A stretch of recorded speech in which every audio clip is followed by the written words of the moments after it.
আসসালামু আলাইকুম। ইতিবার্তা 24-এ আপনাদের সাথে রয়েছে আমি আফনান পারলি। চট্টগ্রাম 14 আসনে মোমবাতি প্রতীকের প্রার্থী মাওলানা মোহাম্মদ সোলাইমান ফারুকের মনোনয়নপত্র দাখিল। বিস্তারিত দেখুন ডেস্ক রিপোর্টে।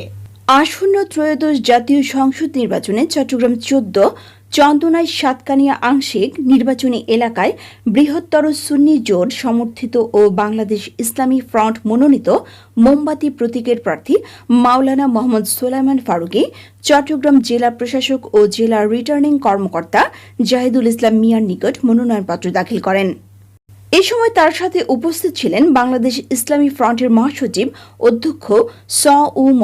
আব্দুস সামাদ, অ্যাডভোকেট ফরিদুল ইসলাম, নুরুল্লাহ রায়হান খান, মোহাম্মদ ফয়েজুল্লাহ খতিবি, মাওলানা আবুল কাশেম আনসারি, অধ্যাপক কাজী আমিনুল্লাহ, আব্দুল আউয়াল, ফারুক বাহাদুর, আলমগীর ইসলাম বৈদি, জি.এম. শাহাদাত হোসেন মানিক, অ্যাডভোকেট সৈয়দ নূর, মোহাম্মদ রাজীব হোসেন রিফাত, আবরার উল্লাহ সমরকুন্দি ও মোস্তাফিজুর রহমান। আসসালামু আলাইকুম ওয়া রাহমাতুল্লাহি ওয়া বারাকাতুহু নাহমাদুহু ওয়া নুসাল্লিমু আলা রাসূলিহিল কারীম আম্মা বাদ।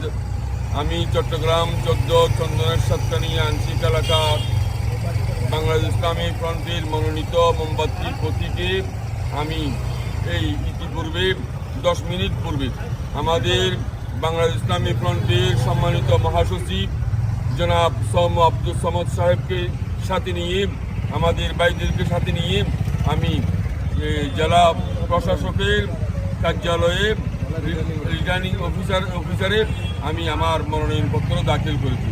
সবাই আমাকে দোয়া করবেন। আমিও আপনাদের ইতিপূর্বে আমাকে যেভাবে সহযোগিতা করেছেন সেভাবে আমি আগামী নির্বাচনেও আমি আপনাদের সহযোগিতা কামনা করব।